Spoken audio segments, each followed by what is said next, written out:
أعوذ بالله من الشيطان الرجيم بسم الله الرحمن الرحيم أفلا يتدبرون القرآن ولو كان من عند غير الله لوجدوا فيه اختلافا كثيرا. സഹോദരങ്ങളെ, വിസ്മയിപ്പിക്കുന്ന വിശുദ്ധ ഖുർആൻ എന്ന വിഷയമാണ് നമ്മുടെ മുന്നിൽ ഇവിടെ സമർപ്പിക്കപ്പെട്ടിട്ടുള്ളത്.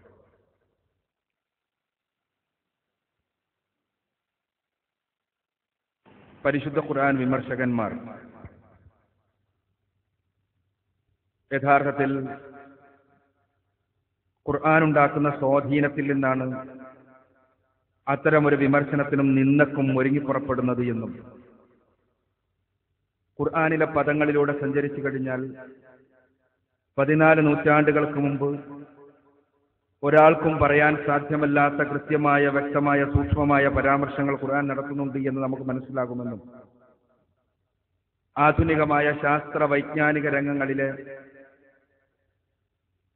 കണ്ടുപിടുത്തങ്ങളുടെ വെളിച്ചത്തിൽ പോലും പരിശുദ്ധ ഖുർആനിലെ ഒരു സൂക്ഷ്മമായ അബദ്ധമെങ്കിലും കണ്ടെത്താൻ ഒരാൾക്കും സാധ്യമല്ല എന്നും അതുകൊണ്ട് തന്നെ പരിശുദ്ധ ഖുർആൻ സ്വയം പ്രഖ്യാപിക്കുന്നത് പോലെ അത് ദൈവിക ഗ്രന്ഥമാണ് എന്ന് മനസ്സിലാക്കുകയും അത് ജീവിതത്തിൽ പകർത്തി നാളെ മരണാനന്തര ജീവിതത്തിലെ രക്ഷയ്ക്ക് നമ്മളെല്ലാം പ്രാപ്തമാവുകയും ചെയ്യുകയാണ് വേണ്ടത് എന്നുമുള്ള കാര്യങ്ങളാണ് സംക്ഷിപ്തമായി നമ്മുടെ മുന്നിൽ ഇവിടെ അവതരിപ്പിക്കപ്പെട്ടിട്ടുള്ളത്. ഇനി വിഷയകമായ തുറന്ന സംവാദമാണ്. വിഷയ സംബന്ധിയായ ചോദ്യങ്ങളും പ്രശ്നങ്ങളും വിമർശനങ്ങളും ഉന്നയിച്ച് ഈ സംവാദവേദിയെ സാർത്ഥകമാക്കണമേ എന്ന് ആമുഖമായി അഭ്യർത്ഥിക്കുകയാണ്. ഇവിടെ സുഹൃത്തിന്റെ ചോദ്യം, പരിശുദ്ധ ഖുർആൻ ശരിയാണ്, ഭ്രൂണശാസ്ത്ര വസ്തുതകളെ കുറിച്ച് കൃത്യമായി പ്രയോഗിച്ചിട്ടുണ്ട്. പക്ഷേ ഹദീസുകളിൽ ഒരുപാട് അബദ്ധങ്ങൾ കാണാൻ കഴിയുന്നുണ്ട്. ഈ ഹദീസുകൾ അബദ്ധമാകുന്നത് എങ്ങനെയാണ്? അപ്പോൾ അതിനർത്ഥം ഹദീസ് സ്വീകരിക്കാൻ സാധ്യമല്ല എന്നല്ലേ എന്നാണ് ചോദ്യത്തിന്റെ കാര്യം. യഥാർത്ഥത്തിൽ ഇസ്ലാമിനെ സംബന്ധിച്ചിടത്തോളം പരിശുദ്ധ ഖുർആൻ ഏത് രൂപത്തിൽ പ്രമാണമാണോ അതേ രൂപത്തിൽ തന്നെ റസൂലുള്ളാഹി സ്വല്ലല്ലാഹു അലൈഹി വസല്ലമയിൽ നിന്നാണ് എന്നുറപ്പുള്ള ഹദീസുകളും പ്രമാണമാണ്. പരിശുദ്ധ ഖുർആനിന് ഹദീസുകളിൽ നിന്നുള്ള വ്യത്യാസം അടിസ്ഥാനപരമായി പരിശുദ്ധ ഖുർആൻ പടച്ചവന്റെ തന്നെ വാക്കുകളാണ്.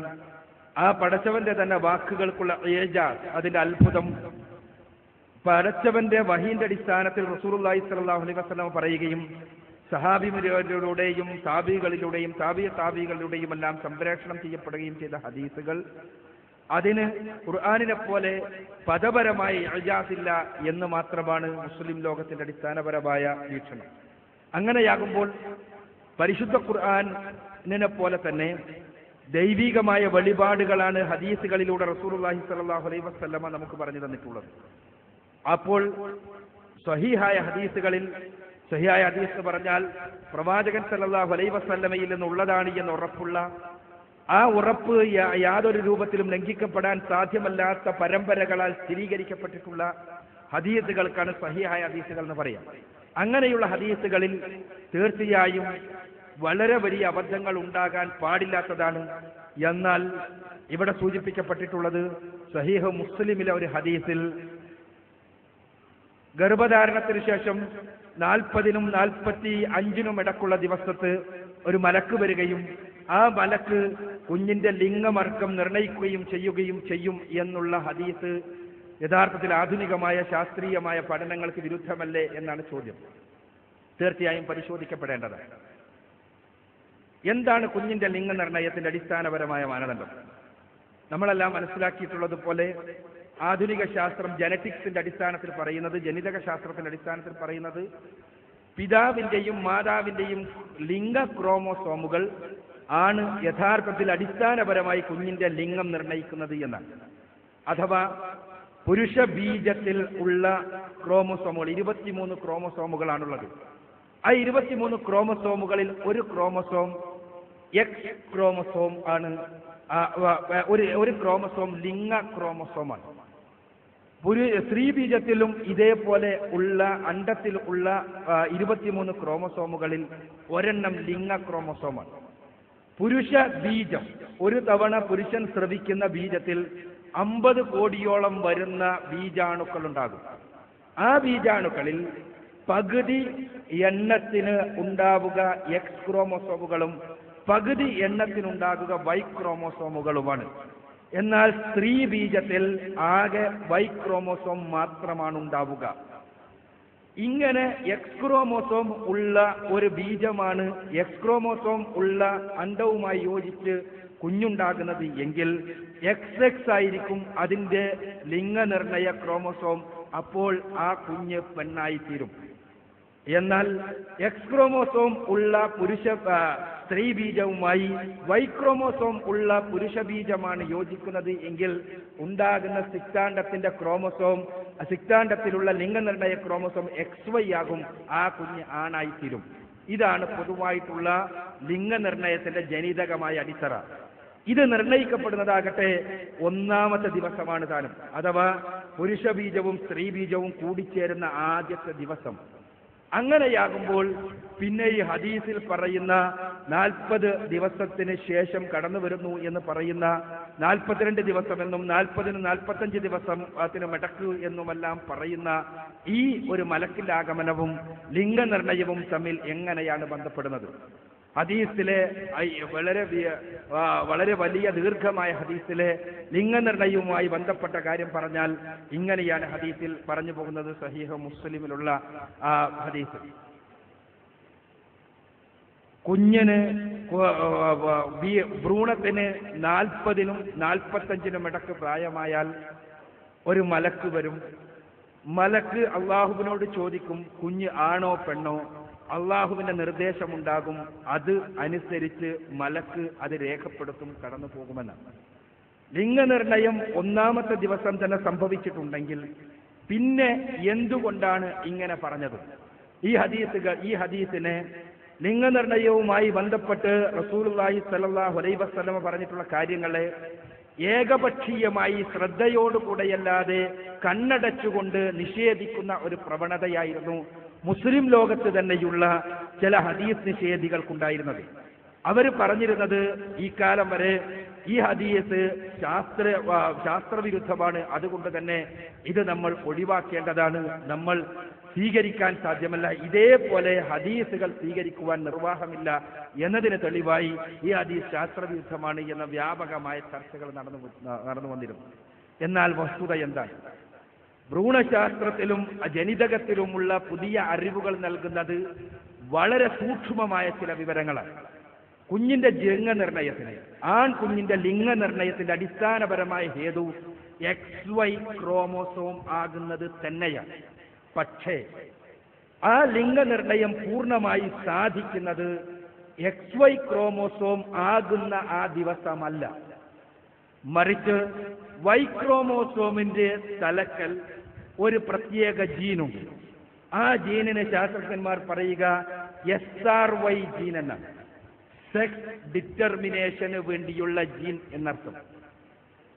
SRY ജീൻ, ഈ SRY ജീന് പ്രവർത്തനക്ഷമമായാൽ മാത്രമാണ് XY ക്രോമോസോം ഉള്ള ഒരു മനുഷ്യക്കുഞ്ഞ്, XY ക്രോമോസോം ഉള്ള ഒരു ഭ്രൂണം ആൺകുഞ്ഞായിത്തീരുന്നത്. ഈ SRY ജീന് പ്രവർത്തനക്ഷമമായിട്ടില്ലെങ്കിൽ ആ കുഞ്ഞ് ആൺകുഞ്ഞായി തീരുകയില്ല. ചിലപ്പോൾ XY ക്രോമോസോം ഉള്ള ചില പ്രശ്നങ്ങളുള്ള പെൺകുഞ്ഞോ അതല്ലെങ്കിൽ നപുംസക ലിംഗത്തിൽപ്പെട്ടതോ ആയിത്തീരുവാനാണ് സാധ്യത.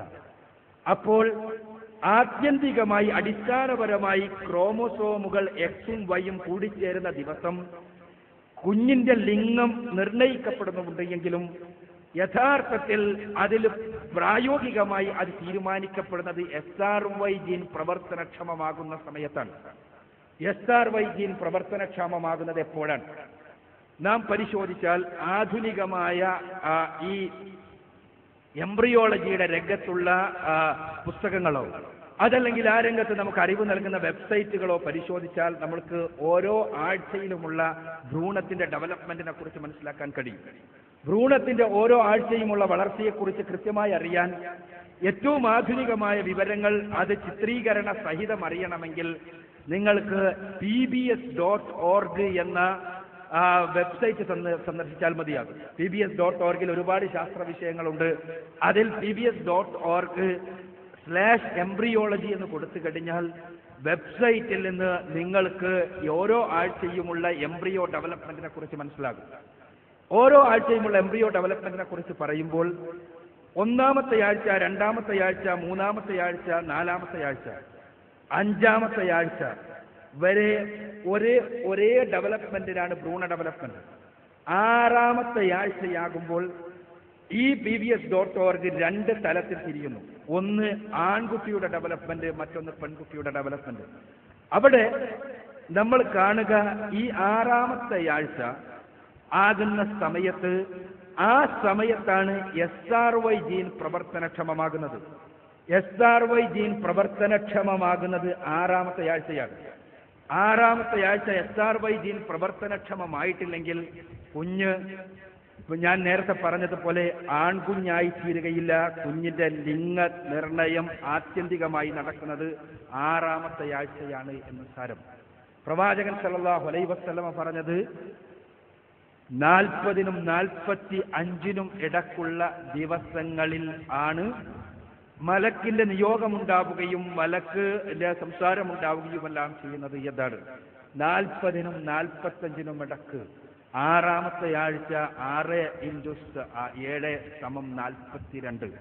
ആറാമത്തെ ആഴ്ച വളരെ കൃത്യമാണ്. റസൂലുള്ളാഹി സ്വല്ലല്ലാഹു അലൈഹി വസല്ലമയുടെ വചനം. ഈ ഹദീസ് അശാസ്ത്രീയമാണ് എന്ന ഹദീസ് നിഷേധികളുടെയും ഇസ്ലാം വിരോധികളുടെയും വാദത്തിന് മറുപടി നൽകുന്നത് ആധുനികമായ ജനിതക ശാസ്ത്രമാണ്. കുഞ്ഞിന്റെ ഡെവലപ്മെന്റുമായി ബന്ധപ്പെട്ട എംബ്രിയോളജിക്കലായ പുതിയ പഠനങ്ങളാണ്. അതല്ലാതെ ഏതെങ്കിലും മതമൗലികവാദികളോ ഇസ്ലാം മാത്രമാണ് സത്യമെന്ന് സ്ഥാപിക്കാൻ വേണ്ടി പാടുപെടുന്നവരോ അല്ല എന്നുകൂടി ഇസ്ലാം നിഷേധികൾ മനസ്സിലാക്കേണ്ടതുണ്ട്, വിരോധികൾ മനസ്സിലാക്കേണ്ടതുണ്ട്. യഥാർത്ഥത്തിൽ പരിശുദ്ധ ഖുർആനിലോ പ്രവാചക വചനങ്ങളിലോ പറയുന്ന ഏതെങ്കിലും കാര്യങ്ങൾ ചിലപ്പോൾ നമ്മുടെ പെട്ടെന്നുള്ള അറിവിന്റെ അടിസ്ഥാനത്തിൽ അത് ശരിയല്ല എന്ന് തോന്നിയാൽ പോലും കൃത്യമായി സൂക്ഷ്മമായി പഠന വിധേയമാക്കുമ്പോൾ അതാണ് ശരിയെന്നും നമ്മുടെ അറിവ് തെറ്റാണ് എന്നും ബോധ്യപ്പെടും എന്നുള്ളതാണ് യാഥാർത്ഥ്യം, വസ്തുത. അതുകൂടി ഈ കാര്യം നമ്മളെ ബോധ്യപ്പെടുത്തുന്നു എന്ന് നാം മനസ്സിലാക്കുക.